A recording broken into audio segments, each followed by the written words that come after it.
What's good, my friends, and welcome to the Q&A for September 2024.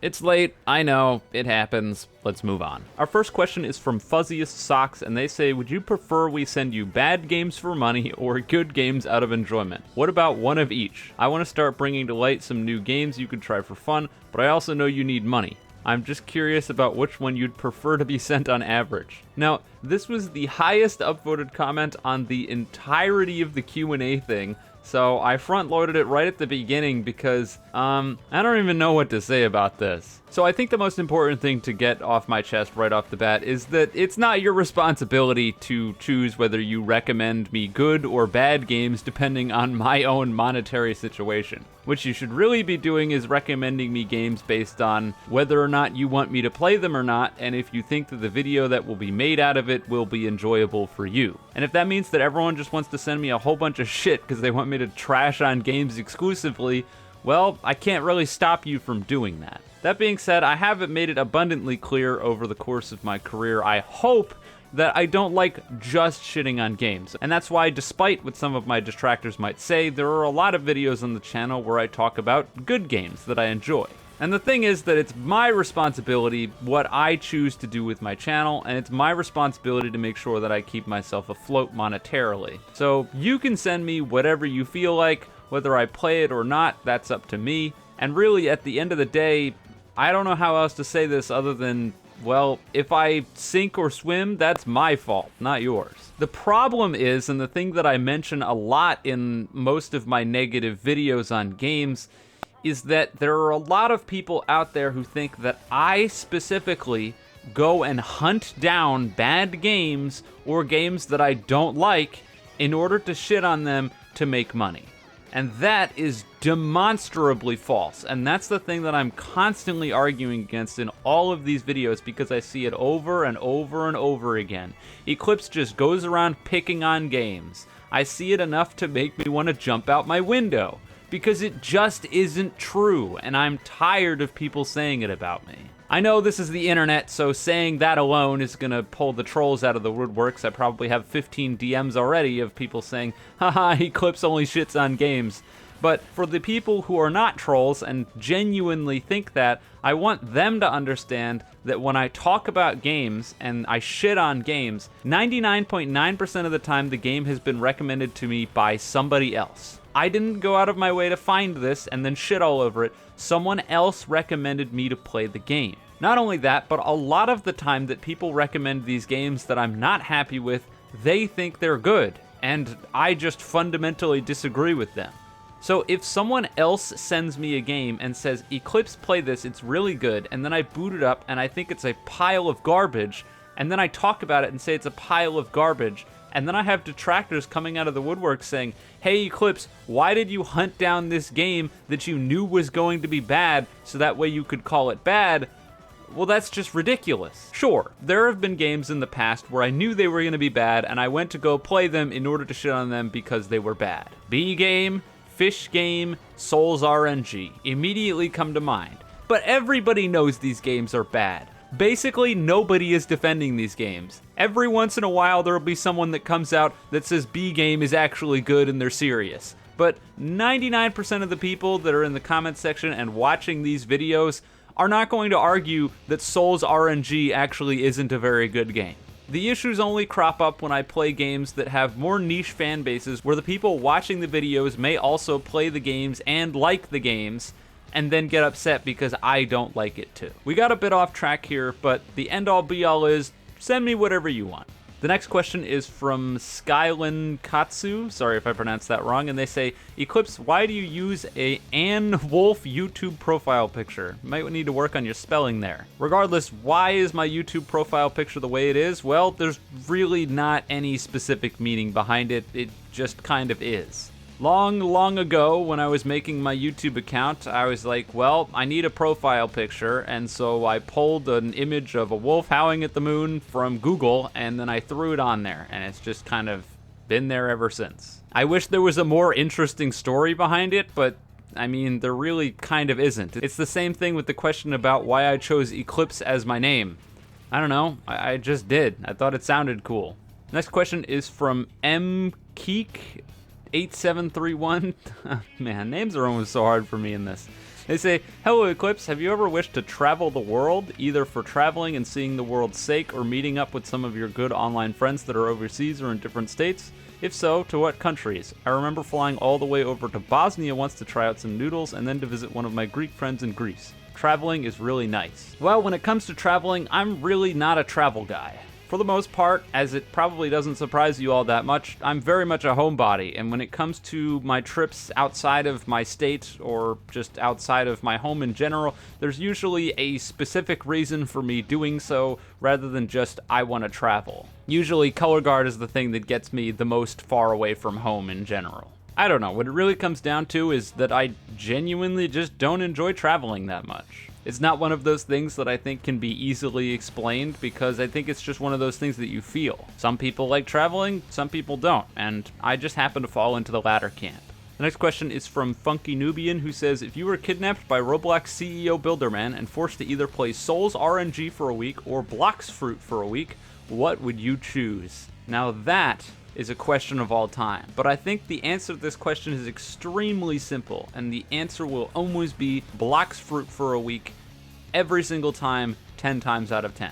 And that's because Souls RNG is not even a game. It's not like I'm not even doing anything. I could go outside for a week and I would still technically be playing Souls RNG. Does that count? Do I actually need to be at my computer for this? Because if not, I think I have to take that back. Maybe I wouldn't play Blox Fruit.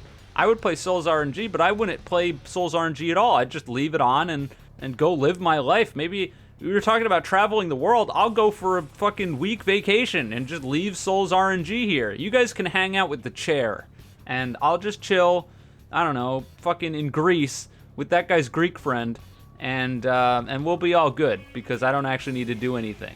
But really, if I have to be at the computer, then yeah, it's going to be Blox Fruit, because at least I'm doing something. If I'm playing Souls RNG, playing we'd put in quotes very quickly, and, well, it's not a game. Next question is from Uncivil Being, and they say, what do you think of trying out the highly edited video format? Some examples are Maxor and Tankfish. It's time-consuming, but it could be worth a try. I believe by highly edited video format, you mean loud equals funny, throwing memes all over the video, and putting Subway Surfers in the corner. No, but on the real note, I don't think that this content is very engaging personally, and I would never watch it in a million years, and because of that, that's not the stuff that I make. The fact of the matter is that the videos that I make are videos that I think that I would want to watch, because they're things that I want to share with other people, and there's a dime a dozen people who can just spam memes all over their videos and call it a day, but there's less people who look at things a lot more critically on the Roblox platform, and that's what I intend to do and continue to do. So if I was doing a game review and I slapped 300 memes over top of it, I don't think that would make it any better of a video. Granted, sometimes it does sort of bite me in the ass with my less edited but more consistent uploads, in the fact that if I'm putting out a video every other day and I'm reviewing a game or doing a first impressions on a game, lots of people get mad at me because I didn't play the game enough, when the reality is that I simply did not have the time to be spending 12 hours playing this game while also trying to edit the video and continue to get videos out on time. That wasn't on the Q&A, I'm kind of surprised, but I mention that fairly often. Anyways, point is, you're not going to be seeing meme spam on my videos anytime soon. Next question's from Mythic Legends, who says, will you ever make a tier list of good/bad games you played yet? I can't wait to see Souls RNG being the best game.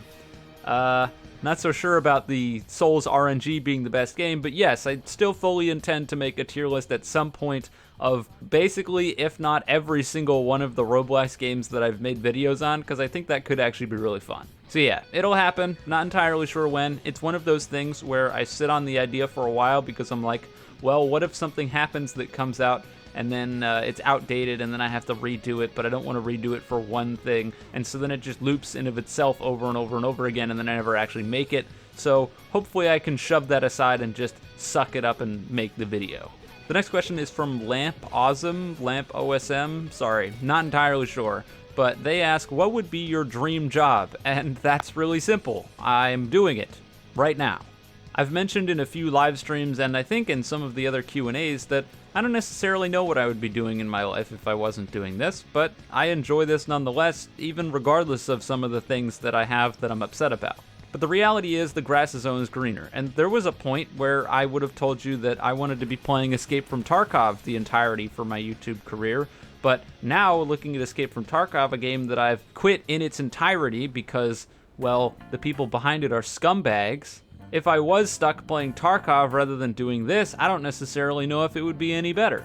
But I think the really important thing is that despite all of the problems that I have, and despite some of the declining views every once in a while, there are people who support me, and I'm able to continue doing what I love because of, well, you. These Q&As, all things considered, don't get as many views as the other videos, and they're more about me most of the time. So if you are watching this and you're just curious about me, well, thank you. Seriously, I mean it. The next question is from Curiumco. Fucking every time with the Q&As and names. Why am I so bad at this? They say, hello Eclipse, question here. Which is your favorite attunement in Deep Woken and why? Salutations to Meow Meow. I'll say hi to her for you. Anyways, favorite Deep Woken attunement, huh?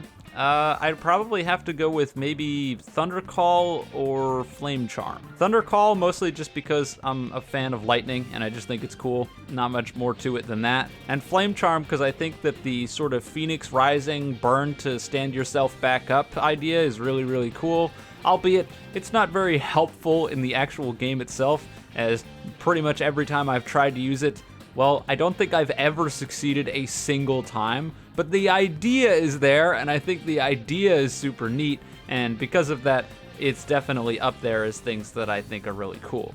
But yeah, if I had to pick between the two, I think I'd probably pick Flame Charm just because I have a better reason for picking it other than haha lightning cool, but regardless, those two are definitely up there. Gabu Gaming says, do you intend to keep making game reviews outside of Roblox? If yes, which genres of games should we be expecting next? Your MGS2 video is really good. Keep up with the good quality. Thank you. I do fully intend to continue doing game reviews outside of Roblox because, well, I've been doing it pretty much since I started, and I haven't stopped in the last 3.5 years or so that I've been here. Yes, they do astronomically worse than everything else, but they're almost always passion projects on games that I really care about, and just having a few people watch them, that counts for me. As for what you should be expecting next, well, I'm not entirely sure if I'm going to continue doing reviews on the Metal Gear Solid series, because I still need to play MGS2, and if I do play that, I might do a review on that. I was thinking about doing a sort of Metal Gear Rising redemption run on stream where I played the game through again, on hard mode again, to just get a better idea of how much better I think the game is now than I did when I initially played it, because when I initially played it, there were a lot of mechanics that I didn't understand, as well as some things that they just went over my head. And granted, there are still some criticisms about that game that absolutely still hold up. When I think of two that immediately come to mind, it's the fact that the fucking dash is not explained whatsoever and is locked behind a requirement that you have to buy. Why in the hell was the dash not available from the start? Why in the hell was the dash not in the tutorial? Like, there are grab moves that you're basically directly intended to iframe through with the dashing move, but tons and tons and tons of people are never even going to know about it or use it because it's so goddamn cryptic. I've read comments upon comments upon comments on all sorts of videos, not just mine, about people who played through the whole game without ever once using defensive offense, and that is insanity. That should never be the case. There's that, and of course the camera, which even after all of the time that I've been playing it, I still think is horrible. I know exactly why it's horrible, and that would be something that I would explain in an actual review of the game. But regardless, I was thinking about doing a sort of redemption run of the game while recording footage for the game on stream and then making a review about it afterwards. So I'm not sure if that or MGS3 will come first, but if either of them come out, it's not going to be for a good while. I'd say probably maybe a month or two. That is, if they happen at all, because my schedule is pretty flexible and sort of, loosey-goosey. You never know when things are going to happen or when they're not. And the final question, or I guess it's pseudo-final question, is from MeSuper455. God, I hope I pronounced that one right.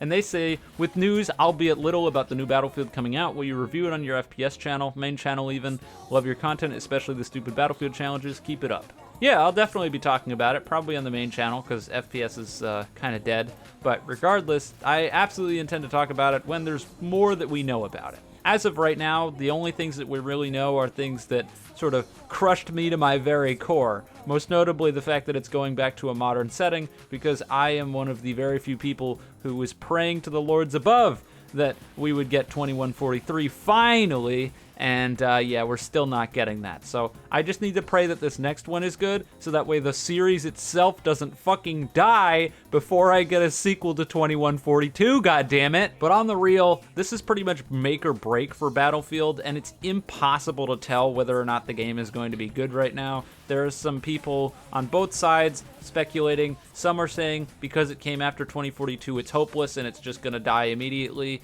There are some people saying that because it's going back to modern and they're saying all this marketing speak, that it's gonna be a masterpiece and they're listening. And we won't know any of that until we actually learn more about the damn game. So I wish people wouldn't speculate about that, but they will regardless. In terms of how I feel about all of it, well, I already told you how I felt about the setting, and I think the only thing that gives me even remote confidence that it could be good is the fact that they were talking about potentially doing a bunch of testing sessions coming 2025 with a release date not even being announced yet. So I'm hoping that if they actually do real testing with people behind the scenes, we won't have a 2042 situation all over again where the game just comes out and is completely broken, buggy, and a disaster. But reality is, again, we won't know that stuff until, well, we actually know more about the game. And in terms of Battlefield stuff, there was one last thing that I just figured I'd throw in here, which is from Mr. Prince, who says, not a question, but I missed the Battlefield 4 videos. That shit was so entertaining and funny. Thank you, appreciate that. I love all the people who watched my Battlefield 4 stuff way back when, and maybe someday I gotta pull Luke out of retirement and get him back on Battlefield 4 so we can get another Battlefield 4 video on the channel. That'd be fun for old time's sake. Anyways, that's gonna be wrapping up all the things that I have to say about this month's Q&A.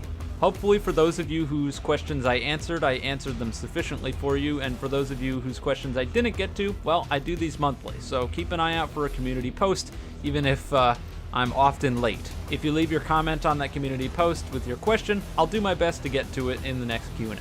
With that said, we're done here, so if you enjoyed the video, you can leave a like and subscribe. If you didn't, don't. And with all that being said, have a wonderful day or night wherever you are, and I'll see you guys next time.